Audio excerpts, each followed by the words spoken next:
명성가족 여러분, 오늘은 9월 20일, 9월 셋째 주일입니다. 오늘도 변함없이 건강을 잘 지키시면서 살아가실 수 있기를 바랍니다. 우리 명성교회는 코로나 바이러스가 더 이상 크게 확산되지 않는다면 예정한 대로 10월 첫 주일인 10월 4일에는 다시 성전에서 예배를 시작할 것이라고 지난주에 말씀을 드렸습니다. 아마도 저는 그렇게 꼭 되리라 생각을 합니다. 이미 지난 9월 9일부터 수요 예배와 토요일 새벽 예배는 시작을 했습니다.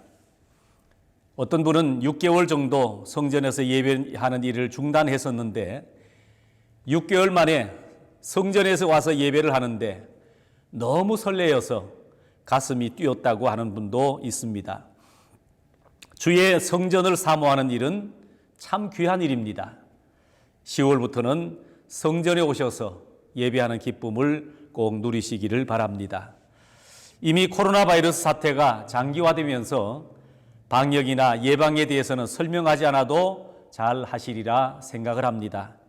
그러나 날마다 더욱 조심하는 일을 더욱 필요하리라 생각합니다. 그래서 교회에 오실 때에 필요한 주의사항을 몇 가지만 말씀을 드리겠습니다. 교회에 오실 때는 마스크를 반드시 착용하셔야 합니다. 그리고 교회 안에 비치된 손 소독제로 손을 꼭 소독하실 수 있기를 바랍니다. 그리고 성전에 오시면 지정된 좌석에 앉아주시면 됩니다. 그리고 안내를 맡으신 분들은 예배 전에 일찍 나오셔서 준비된 소독제로 사람들의 손이 닿을 수 있는 곳, 문고리나 의자 등에 사람의 손이 접촉하기 쉬운 곳을 미리 소독하는 일에 협력해 주시기를 바랍니다. 그리고 성전에 들어오실 때는 주차장 쪽에 있는 그쪽 문으로 들어오시고, 그리고 나가실 때는 정문으로 나가셔서 주차장으로 가시면 되겠습니다. 그러니까 입구와 출구를 다르게 한다는 것을 분명히 말씀을 드립니다. 아무튼 다음 주일, 한 주일만 더 이렇게 유튜브 방송으로 예배를 한 번만 더 드리시고 이제 10월부터는 성전에서 예배하는 것을 기대하실 수 있기를 바랍니다. 자, 오늘도 이렇게 유튜브 방송으로 예배를 드립니다. 이렇게 방송으로 드리는 예배 속에서도 하나님께서 예배하신 특별한 은혜가 있기를 원합니다. 비록 방송으로 드리는 예배이지만 온 가족이 함께 모여 경건하게 드리실 수 있기를 바랍니다. 금주 성경 읽기는 시편 109편 말씀부터 136편까지를 읽으시면 되겠습니다. 이제 성경 본문을 읽고 오늘 말씀을 전하도록 하겠습니다. 오늘 본문은 구약 성경 이사야서 55장 6절에서 9절까지의 말씀입니다. 제가 성경을 읽을 때에 여러분들도 찾으신 성경으로 함께 봉독하실 수 있기를 바랍니다. 구약 이사야 55장 6절 말씀부터 9절까지의 말씀입니다. 너희는 여호와를 만날 만한 때에 찾으라. 가까이 계실 때에 그를 부르라. 악인은 그의 길을, 불의한 자는 그의 생각을 버리고 여호와께로 돌아오라. 그리하면 그가 긍휼히 여기시리라. 우리 하나님께로 돌아오라. 그가 너그럽게 용서하시리라. 이는 내 생각이 너희의 생각과 다름이요 내 길은 너희의 길과 다름이니라. 여호와의 말씀이니라. 이는 하늘이 땅보다 높음같이 내 길은 너희 길보다 높으며 내 생각은 너희 생각보다 높음이니라. 아멘.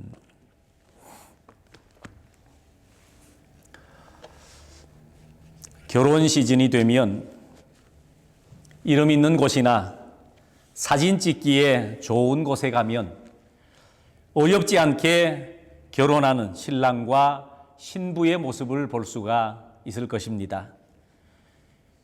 자, 사진 찍는 사람의 주문에 따라서 신랑과 신부는 밝게 웃으면서 사진을 찍는데 전혀 남에게는 신경을 쓰지 아니하고 사진을 찍는 일에 몰두하는 것을 볼 수가 있습니다. 문화도 시대에 맞춰서 발전을 하다 보니 신랑 신부들은 많은 사람들 앞에서도 때로는 입을 맞추고 사진을 찍는 것을 전혀 부끄러워하지도 않고 보는 사람들도 이해하고 받아들입니다. 옛날에는 그렇게 하고 싶어도 남의 눈이 의식되어서 그렇게 하지를 못했고 부끄러워서도 그렇게 하지를 못했습니다.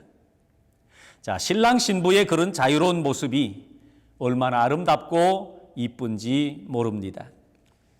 자, 그러다가 평생을 그렇게 살았으면 좋겠다는 생각을 해보았습니다.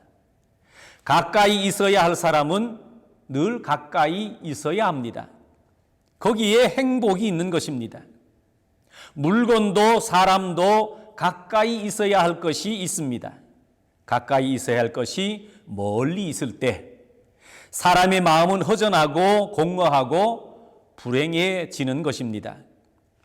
하나님께서는 가까이 있어야 될 것이 가까이 있을 때에 사람이 힘이 있게 되고 행복해지도록 만드셨습니다.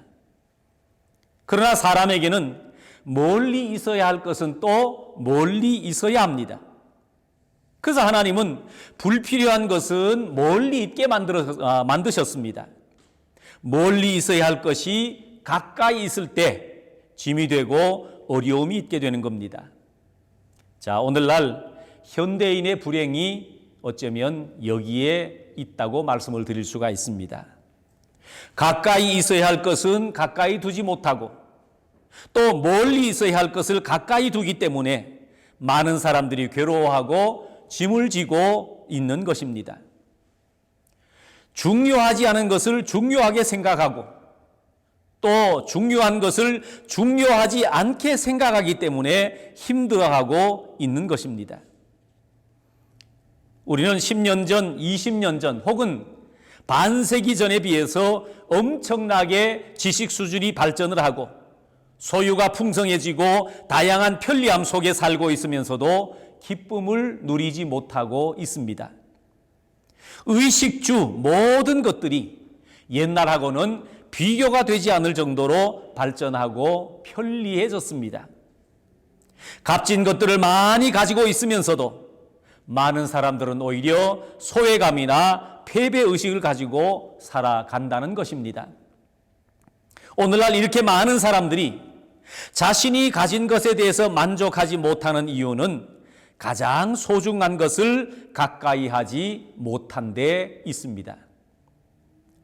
그것이 있은 후에 다른 것이 있어야 되는데 그것 없이 그것 외의 것을 많이 가지고 있으니 그 많은 것이 오히려 사람에게 짐이 되는 것입니다. 대부분의 사람들은 많이 가지고 있으면서도 다른 사람과 비교 의식 속에서 더 좋은 것을 바라고 더 많은 것을 바라면서 낙심하고 있다는 것입니다. 오늘날 우리들이 가지고 있는 것들은 사실은 우리 조상들은 가질 수도 없었고 꿈도 꿀 수 없는 것들이 참 많이 있습니다. 그런데도 오늘 현대인들은 이렇게 많은 것을 가지고 있으면서도 행복하지 못한 것입니다. 성경에 보면 개인이나 민족이 멸망할 때에 바로 이런 현상들이 나타났던 것입니다. 구약 성경에 아합이라고 하는 왕이 있는데 이 왕은 많은 것을 소유하고 있으면서도 자신의 지위와 권세를 가지고 궁전 앞에 있는 나봇이라고 하는 사람의 그 나봇의 포도원을 가지고 싶어서 밥도 안 먹고 병이 날 정도로 괴로워했습니다. 그러면 이 사람이 그 포도원을 소유하게 되면 만족하게 될까요? 그렇지 않습니다. 더 많은 것을 소유하고 싶은 욕망 가운데 살아가게 되는 것입니다. 옛날에 메로스칸이라고 하는 사슴이 있었습니다.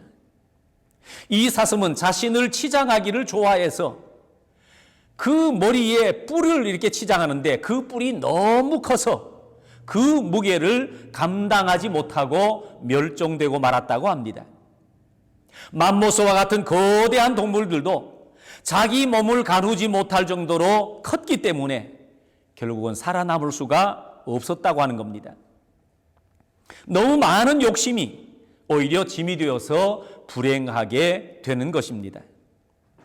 오늘 현대인들은 생활용품이 너무 많습니다. 의복의 종류도 많고 주방기구도 그 종류가 많아졌습니다. 결혼해서 몇 년만 살면 그 가구나 짐들이 너무 많은 겁니다. 오늘날 현대인들은 방향 감각을 그래서 잃어버리고 산다는 것입니다. 그것은 너무 길이 많기 때문입니다. 너무 많은 먹거리가 있기 때문에 오히려 입맛을 잃어버렸습니다. 너무 많은 의복이 있기에 의복에 대한 만족이 없어져 버렸습니다. 사람은 다 가져야, 다 입어야, 다 먹어야 행복한 것이 아닙니다. 가까이 있어야 할 그분만 가까이 있으면 실상은 만족하게 될 수 있는 것입니다. 적어도 우리 조상들은 그렇게 살았기 때문에 여유라고 하는 것을 가지고 살 수 있었습니다. 정신적으로도 시간적으로도 여유가 있었습니다. 그런데 오늘 많은 것을 가지고 있으면서도 이웃 간에도 끊어지고 사랑도 끊어지고 너무 바빠서 부모 형제를 만나볼 시간도 없이 쫓기고 삶을 살아가고 있습니다. 왜 그렇습니까? 너무 많은 것을 붙잡고 있었기 때문입니다. 우리에게 꼭 있어야 할 것이 무엇입니까? 그것만 챙겨야 합니다. 생활 필수품이라고 하는 것이 무엇입니까? 수만 가지를 다 가지고 다니면 여행에 실패할 수밖에 없습니다. 그러면 피곤해서 목적지에 갈 수가 없는 겁니다. 대신 가까이 해야 할 그분 한 분만 가까이 하게 되면 행복해지게 되는 것입니다. 성경은 그래서 말하기를 여호와를 가까이 하라고 말씀하십니다. 시편 73편 28절에 보면 여호와께 가까이 함이 내게 복이라 그렇게 말씀하셨고, 야고보서 4장 8절에는 하나님을 가까이 하라 그리하면 너희를 가까이 하시리라 말씀하십니다. 시편 23편 1절에도 여호와는 나의 목자시니 내가 부족함이 없으리로다 그랬습니다. 우리 조상들은 그 어려운 가운데서도 웃으면서 예수를 믿고 핍박을 받으면서도 기쁨으로 교회 생활을 하고 굶으면서도 나와서 열심히 기도하셨던 그런 분들입니다. 우리 믿음의 선배들을 생각해보면 참 미안한 생각이 들 때가 많습니다. 특별히 일제시대에 갖가지 어려움을 당하면서도 감옥에서도 믿음을 지키고 추위에 떨면서도 예수를 믿고 배고픈 중에서도 찬송하기를 잊지 않았던 분들이 많았었습니다. 성경은 말씀하고 있습니다. 그분이 가까이 계셔서 그분이 가까이 계셔야 인생이 참으로 행복하다고 말씀하고 있습니다. 능력이 있다고 말씀하고 있습니다. 힘 있는 자가 함께 할 때에 힘이 있게 되고 빛 되신 분이 함께 하고 계실 때에 빛 가운데 거하게 되는 것입니다. 평안이 있는 그 하나님을 가까이 하게 될 때에 우리에게 평안이 있게 되는 것입니다. 비행기를 타고 북극에 가면 그곳은 언제나 얼음이고 밤입니다. 몇천 년, 몇만 년 동안 그대로 얼음으로 있습니다. 왜냐하면 그곳은 빛으로부터 멀리 떨어져 있기 때문이라는 겁니다. 그곳은 언제나 태양을 등지고 돌기 때문입니다. 자, 오늘 우리의 삶도 하나님을 등질 때에 냉랭해질 수밖에 없습니다. 어두울 수밖에 없다라는 겁니다. 우리 마음에서 사랑이 식는 것도 사랑이신 하나님과 함께하지 못하기 때문입니다. 정치 지도자 때문에 그런 것이 아닙니다.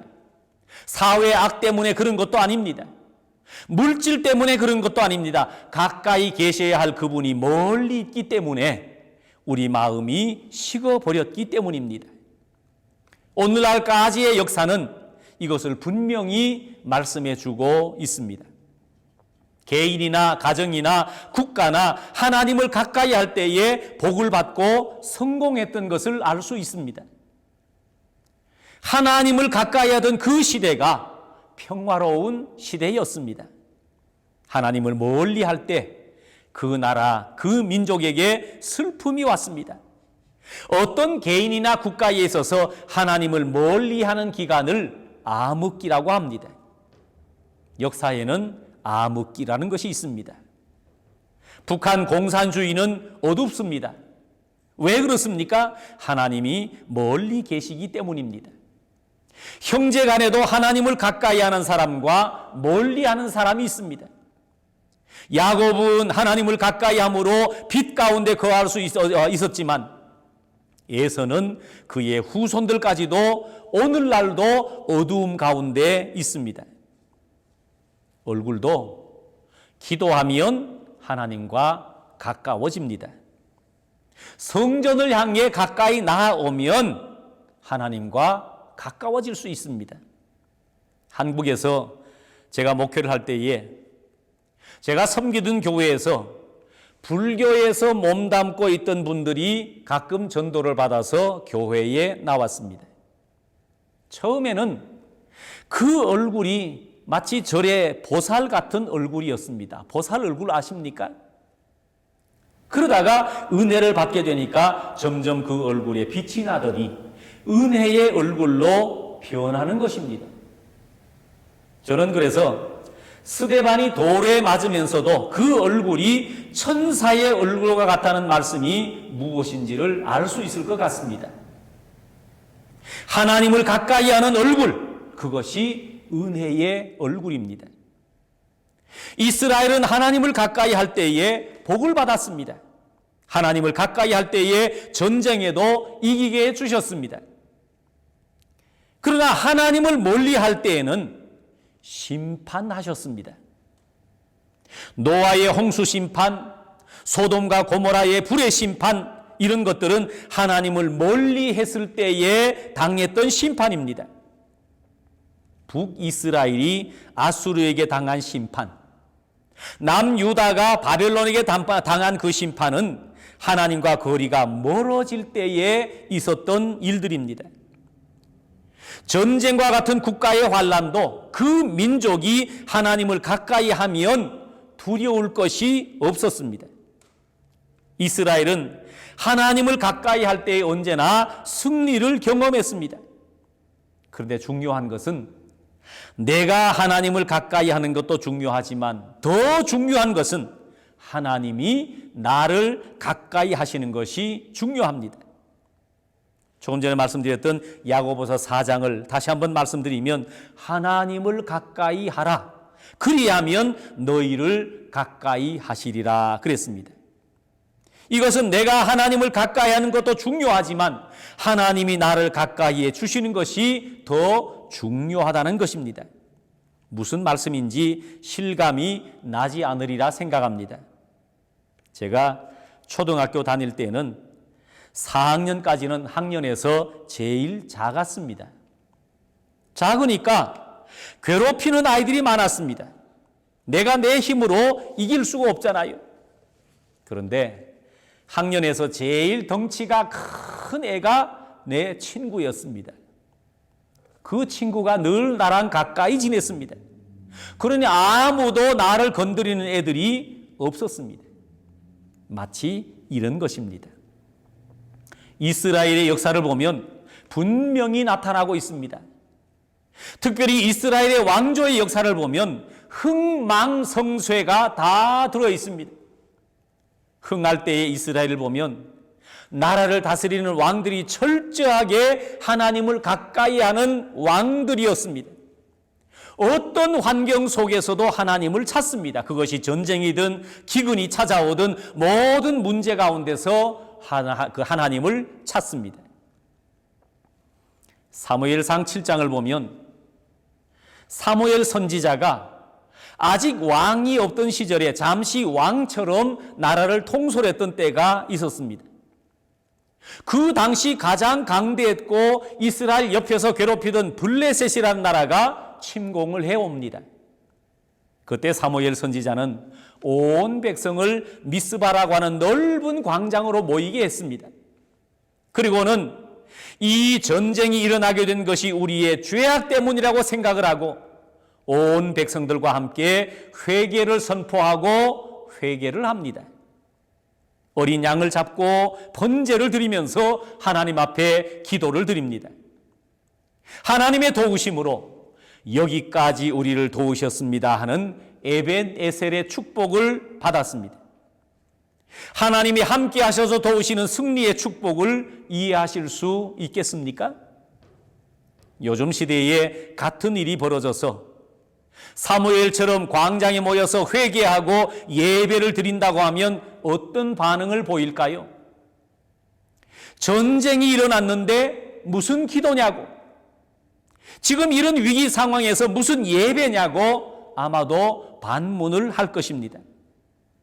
사람들은 기도나 예배는 아무 일이 없을 때, 편안할 때 하는 것이라고 생각을 할 수가 있을 겁니다. 근데 왜 사무엘은 이렇게 했을까요? 그것은 내가 하나님을 가까이 하면 하나님께서도 나를 가까이 하실 것이라 믿었기 때문입니다. 우리의 신앙생활 가운데 가장 중요한 것은 그래서 예배하는 일이고 하나님께 예배하기 위해서 성전에 나아가는 일입니다. 성경에는 하나님을 가까이 하려면 어떻게 해야 한다고 말씀을 하고 있습니까? 구약 성경에서 말씀하고 있는 대부분이 하나님을 가까이 하기 위해서는 하나님의 말씀을 들어라, 청종하라고 말씀하고 있습니다. 그래서 구약의 앞부분으로 갈수록 성전도 없고 예배도 없던 그 시절에도 하나님의 음성, 곧 하나님의 말씀을 들었습니다. 그래서 가라고 하면 가고 멈추라고 하면 멈췄습니다. 그러다가 출애굽을 하고 광야의 삶을 살아갈 때는 성막을 짓고 그 성막 가운데 법궤, 곧 하나님의 언약궤가 있었습니다. 행진을 할 때에는 항상 언약궤를 앞세우고 그 뒤를 따라갔습니다. 진을 치고 머무를 때는 가장 중앙에 언약궤를 모셔놓고 저들은 삶을 살아갔습니다. 언제나 하나님과 함께 한다고 하는 것을 말씀하고 있는 겁니다. 심지어 전쟁을 할 때에도 이 언약궤를 앞세우고 전쟁에 임했습니다. 그 언약궤는 하나님의 임재를 상징하는 것입니다. 하나님의 임재를 늘 가까이 하고 살아갈 때에 하나님이 이스라엘 백성들을 늘 가까이 하신다는 겁니다. 가까이 하신 하나님께서 백성들을 돌보아 주시고 전쟁에도 승리하게 하시고 모든 어려움과 모든 염려거리를 해결해 주셨습니다. 그러나 언약궤의 문제는 하나님 중심으로 삶을 살아간다기보다는 내 삶의 여정에 따라서 언약궤가 왔다 갔다 한다는 것입니다. 정확하게 말씀을 드리면 삶의 중심이 하나님이냐 아니면 내가 삶의 중심이냐 하는 혼란스러운 부분입니다. 내 삶의 이동에 따라서 하나님의 임재의 상징인 언약궤가 왔다 갔다 따라다니는 것입니다. 그러다가 다윗 시절이 되어서 이 다윗이 하나님의 언약궤가 광야에 머물러 있어야 하는 것을 마음 아프게 여기면서 성전을 지어야 되겠다라는 결단을 하게 됩니다. 물론 다윗 시대에 성전을 짓지 못하고 솔로몬 시대가 되어서야 비로소 성전을 짓게 됩니다. 그래서 다윗은 광야에 머물러 있던 그 언약궤를 다윗 성으로 모셔드리면서 비록 성전은 아니지만 이스라엘의 중심인 예루살렘에서 예배를 드리게 됩니다. 그러면서 이제부터는 내 삶의 언약궤가 왔다 갔다 하는 것이 아니라 내 삶이 성전을 중심으로 살아가게 되는 것입니다. 어떤 상황 속에서도 성전에 나가서 예배를 하고 아무리 급한 상황이 생기더라도 그 일들을 다 중단하고 성전에 올라가서 하나님 앞에 예배하는 것을 가장 중요하게 여겼습니다. 이렇게 성전으로 나아가는 것을 하나님께 가까이 나아가는 것이라 여겼던 것입니다. 특별히 다윗은 전쟁을 하면서 영토를 넓혀갔습니다. 그렇게 전쟁을 하면서도 안식일이 되면 반드시 예루살렘으로 돌아와서 예배를 드렸습니다. 예루살렘, 곧 하나님의 언약궤가 머물러 있는 그곳으로 나와서 예배하는 것은 하나님께 가까이 나아가는 것으로 생각을 했습니다. 그래서 성전으로 올라가자, 시온으로 나아가자, 그렇게 찬송을 드렸던 사람이 바로 다윗 왕입니다. 그 이후 구약이 맞춰지는 그 시간까지 모든 신앙과 삶의 중심은 성전 중심이었습니다. 예수님께서 이 땅에 오셔서 사역하시다가 마지막 십자가를 지시기 직전에 예루살렘 성전을 방문하셔서 어지럽혀진 성전을 청결케 하시고 이 집은 만민의 기도하는 집이라 말씀하시면서 성전에 대한 본래 목적을 분명하게 말씀하셨습니다. 사도행전 이후 초대교회의 역사를 보아도 바울을 비롯한 수많은 복음 사역자들이 전 세계를 다니면서 복음을 전한 후에 저들이 이룬 일들이 무엇입니까?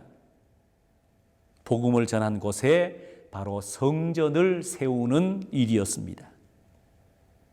에베소에 복음을 전하고 에베소 교회를 세웁니다. 빌립보 지역의 빌립보 교회, 골로새의 골로새 교회, 고린도의 고린도 교회, 데살로니가의 데살로니가 교회를 세웠습니다. 저들은 성전을 중심으로 활동을 했고 성전을 중심으로 전도를 했습니다. 초대교회의 모든 삶의 중심이 바로 성전 중심이었습니다. 그리고 지난 2000년 동안 우리의 신앙을 이어왔던 것도 성전 중심의 신앙이었습니다. 하나님께 가까이 나아가는 방법은 언제나 성전을 통한 믿음의 삶이었다는 겁니다. 성전에 나가서 예배하는 일이 그래서 중요한 것입니다. 그런데 문제는 이제 21세기를 살아가는 우리에게 성전 중심의 이 삶이 위기를 맞고 있다고 하는 겁니다. 특별히 코로나 바이러스 사태를 겪으면서 교회의 위기를 더 크게, 더 가까이 다가온 것을 느낍니다. 이 어려운 시기에 꼭 성전에 가서 예배를 해야 하느냐? 세상의 사람들이 던진 이 질문 앞에 우리 믿음의 사람들이 대답을 하지 못하고 오히려 공감하고 있다는데 우리의 위기의식을 갖지 않을 수가 없는 겁니다. 성전 중심의 신앙이 흔들리는 그 순간부터 개인의 신앙과 교회의 위기를 느끼게 되는 것입니다. 우리가 하나님께 가까이 나가는 방법은 여러 가지가 있을 것입니다.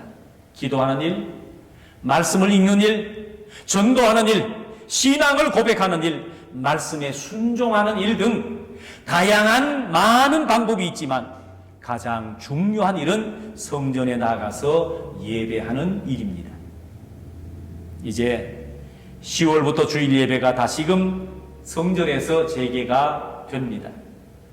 성전에 나가서 예배하는 일이 얼마나 귀하고 소중했던가 하는 것을 다시금 느끼게 됩니다. 주의 성전에서 예배하는 일을 통해서 우리 명성 가족들의 신앙을 회복하시고 무엇보다 날마다 하나님께 더 가까이 나아가는 성도가 되실 수 있기를 바랍니다. 오늘도 이 주의 은혜가 여러분의 삶 가운데 풍성히 함께 하시기를 주님의 이름으로 축원합니다. 기도하겠습니다. 거룩하신 하나님 아버지, 코로나 바이러스로 인해서 우리의 삶이 위축이 되고 하나님께 예배하는 일마저도 어려웠던 시간들을 보내고 있습니다. 우리가 어떤 상황 속에서도 하나님께 가까이 나가야 할 것인데 무엇보다도 주의 성전에 나아가서 예배하는 것을 가장 소중하게 생각하며 날마다 성전을 중심으로 하나님 앞에 나아가는 성도들이 다 되게 해 주옵소서. 그래서 매일매일의 삶 속에서 놀라운 축복을 경험하는 복된 성도들이 다 되게 해 주옵소서. 예수님의 이름으로 기도합니다. 아멘. 이제는 우리 주 예수 그리스도의 은혜와 하나님 아버지의 그 넓으신 사랑과 성령의 교통하심과 인도하심이 날마다 주의 성전을 사모하고 성전에 나와 예배하고 성전을 통해서 하나님께 가까이 나아가기를 다짐하는 명성교회 온 성도들 머리 위에 이제로부터 영원토록 함께 계실지어다. 아멘.